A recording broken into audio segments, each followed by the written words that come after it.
What's going on? Welcome back to Trending Stocks. Today we're going to talk to you on Faraday Future. They recently just announced a 1-for-3 reverse stock split effective on the 29th. So I want to break it down on what that truly does mean, what it's going to look like and everything else. But first, make sure to hit that thumbs up and subscribe. I always greatly appreciate that. And with that said, let's get right to it. So right now it is down 10.35% because they did announce this and put this out late last night. So it was a nice surprise essentially for the Monday morning. But Faraday Future announces reverse stock split and authorized share reduction.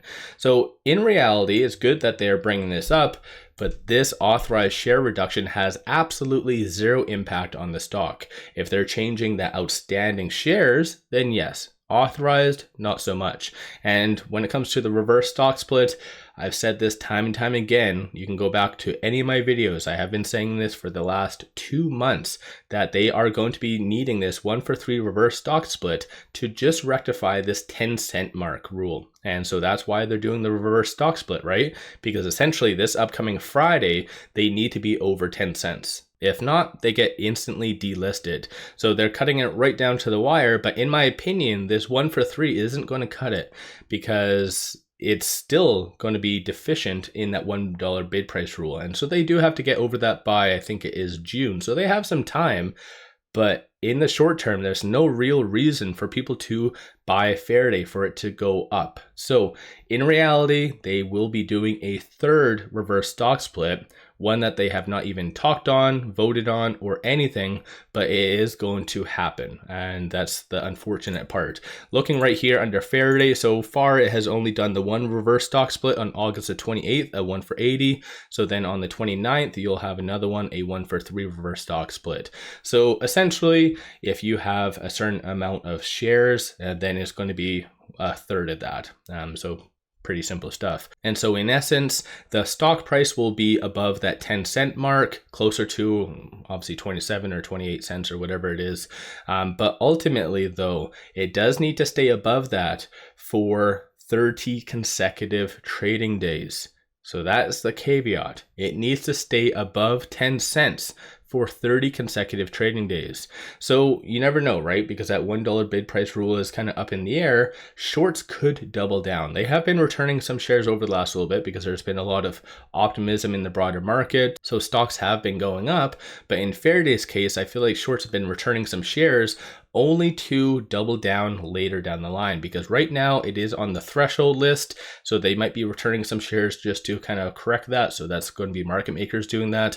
114,000 shares is being returned right now. 25.86% of the free float is being shorted. 29.58 million shares overall are being shorted, and cost to borrow average is 17.15%.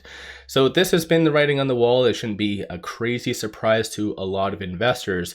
And so in my last video, I did kind of portray Faraday as the Titanic, as crazy as that is, but this is why you did see big money jumping out of Faraday last week and kind of leading into the prior week of that as well. So big money was abandoning ship, and the only ones that is going to be left holding Faraday into these reverse stock splits, and even the future ones that hasn't been disclosed, is going to be retail. So this is the unfortunate aspect of everything here, because retail has been the ones kind of holding and very optimistic about Faraday. So give yourself a shout out if you have been buying over the last little bit, or if you've just been holding.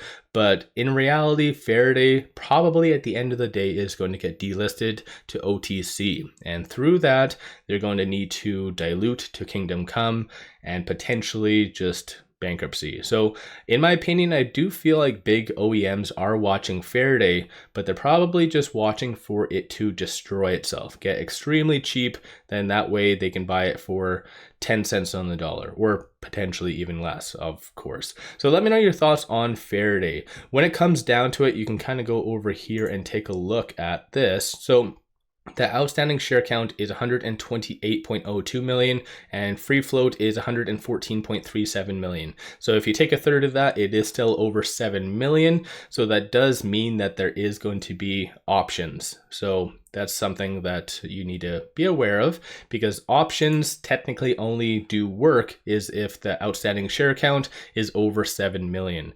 So just be aware of that. But looking right here so far, around 4,600 in puts and 2,300 in calls. The new options change once they do come into force. I anticipate like virtually maybe $10 being done essentially in premiums a day. Nobody's going to be really looking at Faraday whatsoever, because it's not even going to be above 50 cents. So the closest strike price, it'll be below that automatically. So there's no real reason for anyone to do anything with Faraday for options. But so far, sentiment wise, 65% of all the options being done today are bearish. And looking right here, if you are oddly looking at trading Faraday right now with it at about 17.5 cents, it is right above this S1. So you have to watch this S1 to hold. If not, then it's going to drop down to the 6 and to the 5s. And keep in mind, the lower the price does go, the less of a impact the reverse stock split is going to do. So for instance, if it goes to 5 cents prior to the 29th, well, guess what? Then it's going to close, or I guess open, at 15 cents. And then shorts can easily just double it down from there, right? So definitely, in my opinion, I'm not a financial advisor, I would not even touch Faraday. And even if you do essentially have $10, $15 left after all the reverse stock splits and whatever else, it is still $10, $15 that you might not have. So this is going to be another stock that just diminishes and slowly dies over time. And I don't think anything that they're going to do operationally is going to really save them. So I give them probably another 2 months before they're all down and out, because this whole 1-for-3 reverse stock split is not going to cut it. Then they're going to be back in this below 10 cent rule sooner rather than later. So let me know your thoughts on Faraday. I was very optimistic in covering Faraday, as I've started to cover it on and off for the last year, but they definitely, management let everyone down, and management didn't really pull their weight.